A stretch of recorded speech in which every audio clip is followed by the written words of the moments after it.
I never believed that a single conversation inside my own home could quietly destroy everything I thought was stable and safe. My name is Miranda Hayes. I am 29 years old, and I live in a small town near Nashville where I tried to keep my life simple, work quietly, protect my boundaries, and avoid conflict whenever possible because peace always felt more valuable than being right. That night, I was standing in the kitchen when my mother's voice suddenly cut through the air, steady, sharp, and without a second of hesitation, sounding cold and final. The money will go to pay for your sister's vacation. No argument. I did not scream back, and I did not beg. I just stood there while the truth slowly and painfully sank into my mind. The house my father left to me, the only thing he ever gave me that felt real, solid, and protected, had already been sold without my knowledge. There was no warning before that, only a heavy silence that stayed in the room long after the words were spoken. I chose not to argue because in that moment, I understood something important. My voice could not stop what had already happened, but my actions could change what came next. I walked into my room, closed the door, turned on my laptop, and quietly began preparing what would later become the weapon that changed everything. 3 days later, my mother called back, her voice completely different from before, softer, almost gentle. "My dear, can we negotiate?" But I answered her coldly, "Never." "Before I continue, tell me where you are watching from, press. Like if you believe family should never take what belongs to you, and subscribe if you want to hear the full story." Growing up inside that house never felt equal or safe in quiet ways. My mother, Deborah, controlled the emotional temperature of our home with a quiet authority that never needed to raise her voice to be felt.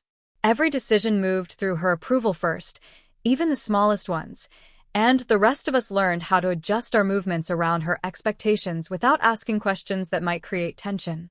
My father, Thomas, brought a sense of routine into the house that made daily life functional, but his presence worked like a soft wall instead of a firm boundary. Dad believed that calm could be preserved if conflict was avoided, so he chose silence more often than defense, hoping that time would soften what never truly changed.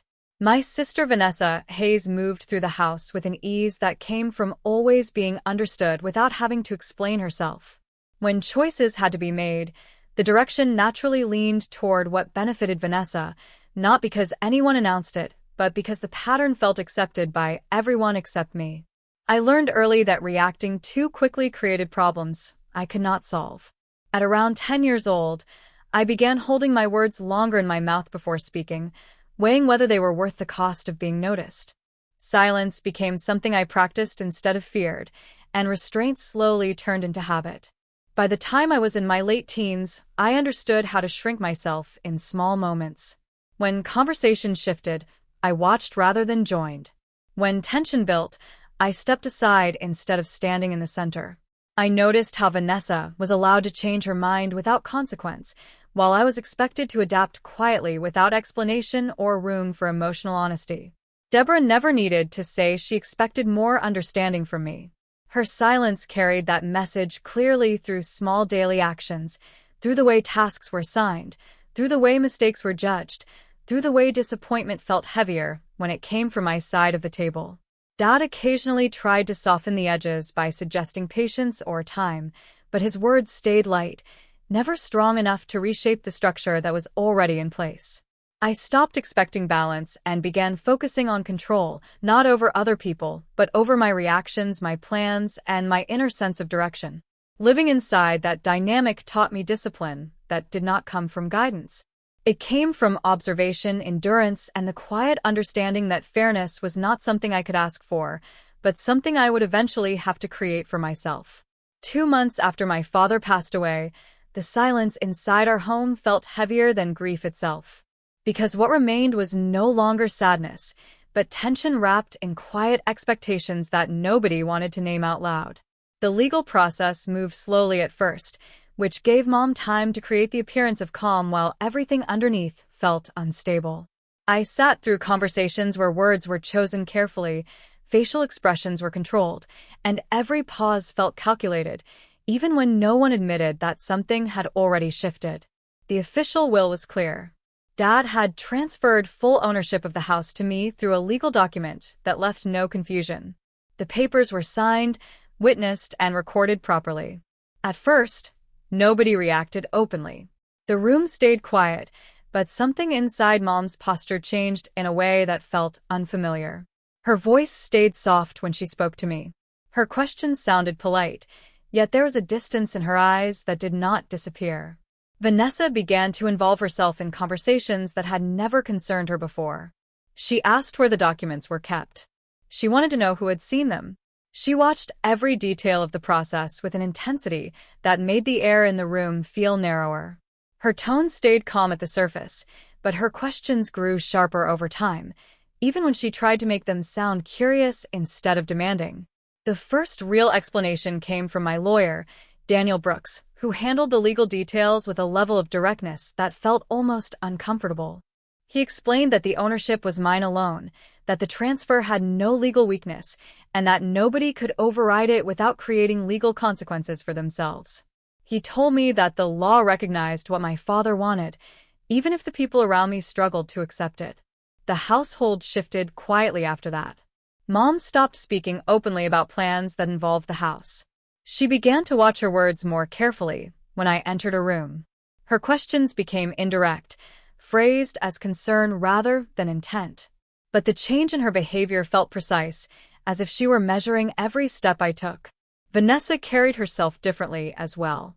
She stopped asking casual questions, replaced them with strategic comments, and found reasons to be present during meetings she had no responsibility to attend. She began offering opinions about repairs, future uses of the property, and financial ideas that felt less like suggestions and more like quiet positioning. I felt caught in a strange place, where I was both the owner of something valuable and the least comfortable person inside the house. There were no loud arguments, no dramatic scenes, and no visible conflict. Yet the pressure built in small moments through tone changes, pauses in conversation, glances that lingered too long. The longer the process moved forward, the more I understood that the inheritance was not just about property. It was about control. It was about who decided what mattered inside that family. Every conversation started to feel like a negotiation, even when nobody said that word out loud. Mom started to act as if she were protecting everyone, but her version of protection seemed focused on keeping influence. Vanessa grew more confident when she spoke about the house, less careful when she spoke around me, more willing to test boundaries that had never been openly discussed before. I stayed quiet through most of it, not because I was weak, but because I was learning. I watched how they moved. I listened to what they avoided saying. I noticed how often my name entered conversations only when decisions were being redirected. In those months, I understood that the will had not just given me ownership, but had exposed something fragile beneath the surface of the family. The house was legally mine. The atmosphere inside it no longer felt neutral. It felt staged, measured, and quietly competitive in ways that did not exist before everything was written on paper. For the first time in my life, I realized that inheriting something could make people feel threatened rather than supportive. And that realization stayed with me long after the meetings ended and the documents were filed. Soon, the quiet tension stopped feeling accidental. 2 weeks later, the quiet feeling around the house shifted into something heavier that I could not ignore, even though I tried to focus on routine instead of listening to the unease that kept growing inside me. It started with my neighbor, Mrs. Turner, who approached me one afternoon with a cautious tone that felt more serious than friendly. She explained that unfamiliar people had been walking around the property over the past few days, taking pictures, stepping close to the fence, and placing small signs near the driveway. She did not exaggerate or dramatize what she saw. She spoke slowly, as if she wanted to be sure I understood that her concern came from observation rather than gossip. I walked outside with a calm face that did not match what I felt inside. The front yard looked the same. The structure of the house remained unchanged. Yet something felt wrong the second I saw the large sign planted near the edge of the lawn. The word "sold" sat in the center of the board in bold letters. For a long moment I did not move. I did not react. I simply stood there and tried to understand how something that belonged to me could suddenly be presented to the world as finished business. Instead of confronting anyone immediately, I drove to the real estate office that had managed the transaction. I did not raise my voice. I did not accuse anyone of wrongdoing. I only asked for information that I believed I had a legal right to see. The woman behind the desk looked at the screen for a long time before she explained that the paperwork showed a completed transfer signed by Mom. She said the documents appeared clean, complete, and official. She also said that my name did not appear anywhere in the signature section. I returned home without calling anyone. I did not shout. I did not cry. I did not break anything. I waited until Mom walked into the kitchen before I spoke. My voice remained steady, even though my hands felt tight at my sides. I asked her why the property had been sold without my knowledge. She looked at me with a calmness that felt practiced, as if she had prepared for this exact moment. "You don't get to question me." The words landed between us, without hesitation. For a brief moment, I thought she might soften or explain herself, but what followed felt far colder than silence. She raised her voice, not in panic but in control, and said the words that changed the shape of everything I understood about loyalty inside that house. "The money will go to pay for your sister's vacation." No argument. Vanessa stood nearby, watching the exchange without surprise. She did not interrupt or deny anything. She did not look away. Her expression remained still, which made the room feel smaller than it actually was. I did not argue. I did not explain my position. I did not defend myself. I stayed quiet, not because I agreed, but because I understood that words were not the tool I needed in that moment. Silence felt more honest than begging, more powerful than shouting. That night, I did not sit with my anger. I did not replay the conversation in my head, looking for different outcomes. I opened my laptop and began organizing documents, records, and timelines in a way I never had before. I treated the situation with a level of attention that came from clarity rather than emotion, knowing that the truth did not require noise to exist. The house no longer felt like a place of safety. It felt like a transaction that had been completed without me, over me, and around me. What stayed with me most was not the sale itself, but the certainty in Mom's voice when she spoke those words, as if she believed that decisions about my future could be made without my consent. I understood that the only thing left intact was my silence, and I was ready to use it carefully. That same night, something inside me shifted into a colder, quieter state of control. I left the house without telling anyone where I was going.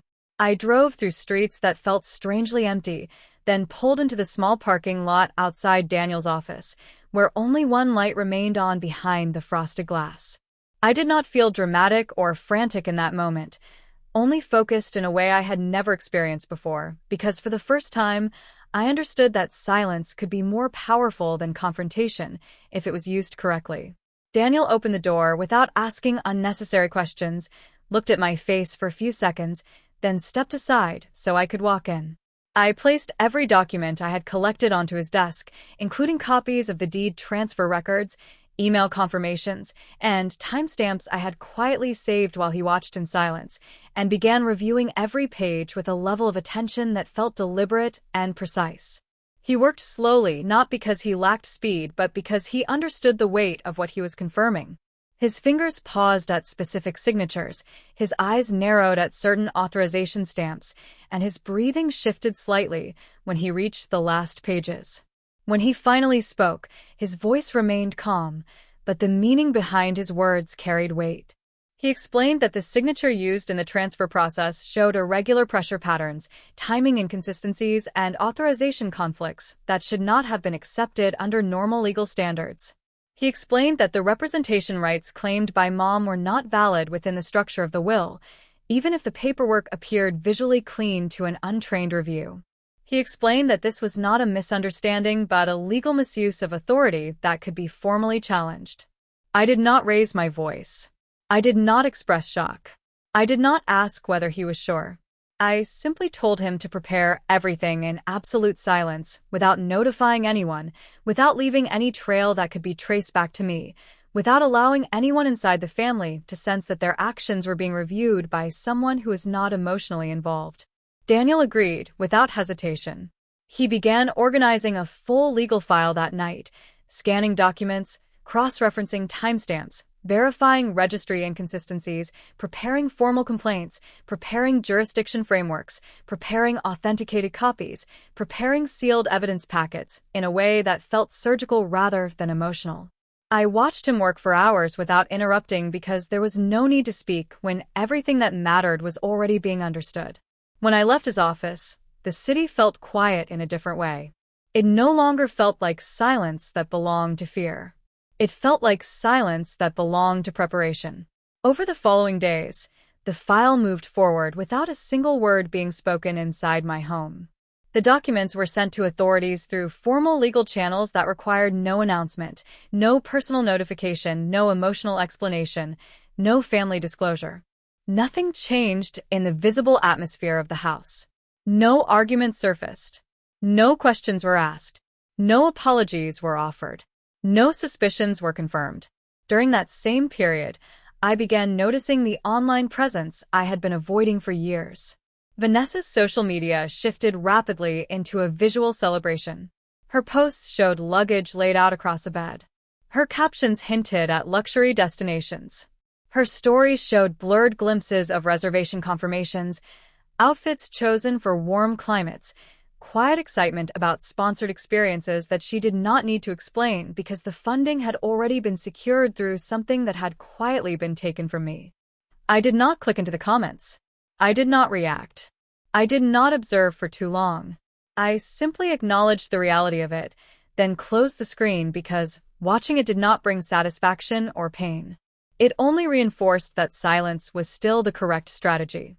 Inside the house, nothing changed because I did not allow it to. I moved through rooms without asking questions. I spoke little during meals. I responded with neutral expressions. I kept my thoughts contained behind a calm face that revealed no conflict. I let them believe that nothing had been noticed. I let them believe that I had accepted what had been done. 3 days later, my mother called very early in the morning. I almost ignored the call, not because I was afraid of the conversation, but because silence had become a kind of strength that I no longer wanted to break too easily. When I finally answered, I immediately noticed that her voice no longer carried its familiar sharpness. Instead, it carried a carefully controlled hesitation, fragile in a way I had never heard from her before. "My dear, can we talk?" Her words hung between us like a bridge she was afraid to cross herself. I could hear her breathing clearly, slow, and measured, as if every word had been chosen before leaving her lips.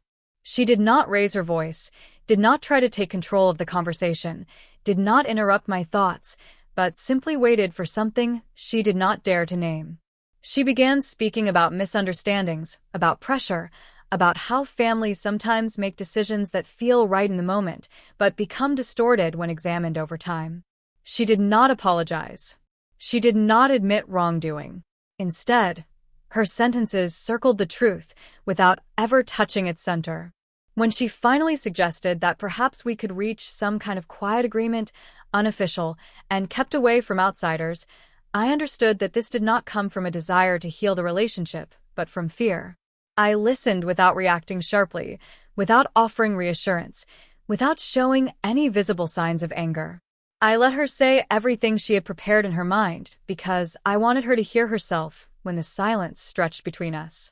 When she stopped, I answered only what was necessary, refused calmly without further explanation, placed no conditions on my refusal, and ended the call with a finality that left no room for negotiation to continue.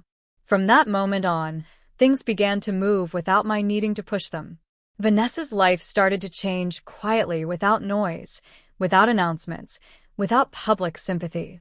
The confidence she had displayed began to fracture as financial reality touched every small corner of her familiar world. Trips that had once been planned slowly disappeared from her schedule. Expenses that once seemed secure became fragile. Promises that had once sounded solid began to thin with time. Relatives started to divide themselves without anyone asking or forcing them to choose sides. Some contacted me privately through careful phone calls as if they were afraid of being overheard saying that they finally understood more than they had before. Others chose complete silence because comfort has always felt easier than truth. Conversations during meals during late-night calls slowly changed, creating boundaries that had never existed before. What surprised me the most was how little effort I actually needed to make. I did not argue. I did not confront. I did not explain. I simply stopped responding in the way they had grown used to. The balance of power shifted on its own just because I stopped giving them the thing they had relied on to control me. This time silence did not make me weaker as they had believed, but placed me beyond the reach of the old patterns they had learned to manipulate. My mother tried calling again later that evening, but I let the phone ring until it stopped by itself. I did not want to repeat a conversation that I had already heard long enough to understand its true nature. There was no pleasure in winning. There was no desire for revenge. There was no satisfaction in watching everything collapse. There was only a very clear feeling that real control does not come from shouting, forcing, or destroying, but from the ability to step far enough back that others are forced to face what they themselves created. For the first time, I felt my inner world shift not toward relief or happiness, but toward the quiet stability of someone who understands she no longer belongs to old roles. The silence after that was no longer empty. It carried a steadiness that was very hard to shake. 2 weeks after the investigation began, the courtroom felt colder than I expected. Not because of the temperature, but because of the way every sound seemed sharpened, amplified, impossible to escape once it reached the air.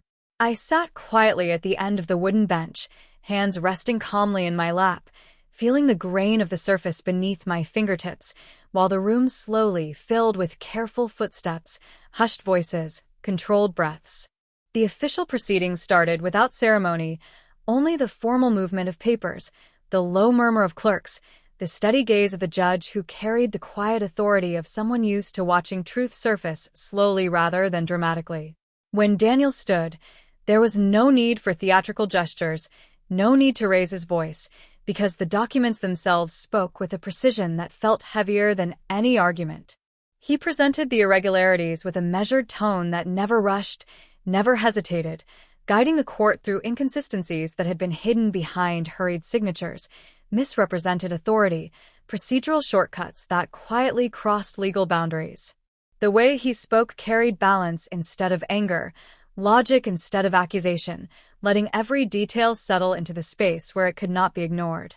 I did not move while the judge followed each word, eyes narrowing slightly as the pattern became clearer, not from Daniel's opinion, but from the structure of proof that unfolded line by line. Mom sat across the room, posture rigid, shoulders held tense, her hands folded too tightly together. She tried to speak once, then stopped herself when the judge lifted a hand, signaling that interruptions would not control the direction of the hearing anymore. Her usual confidence did not disappear dramatically.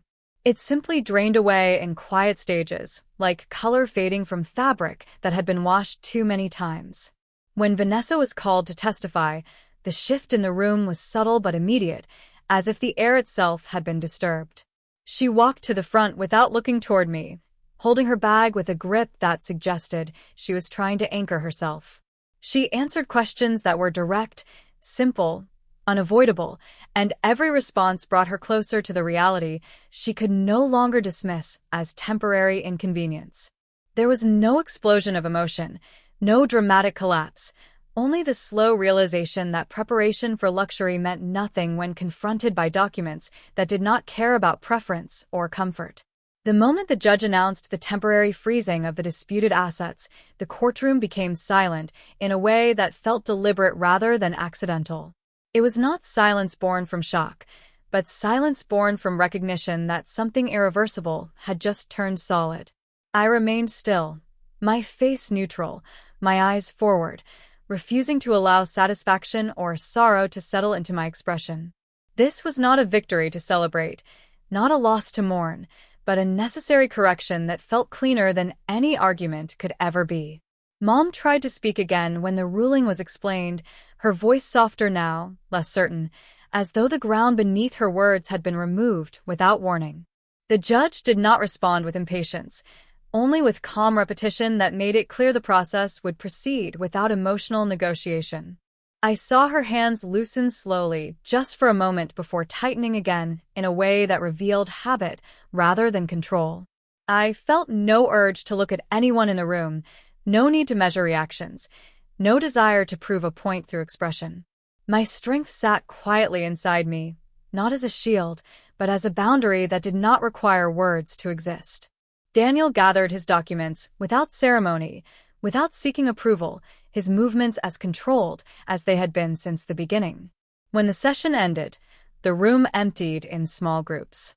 Conversations whispered carefully, shoes echoing softly across the tiled floor. I stayed seated a moment longer, letting the air settle back into its ordinary shape, understanding that the power in this room had never been in shouting, never in fear, never in persuasion, but in the simple act of letting truth remain visible once it had finally been placed under proper light. I walked out without looking back, carrying nothing in my hands, carrying everything in my composure. 6 months later, my life looked nothing like it once did.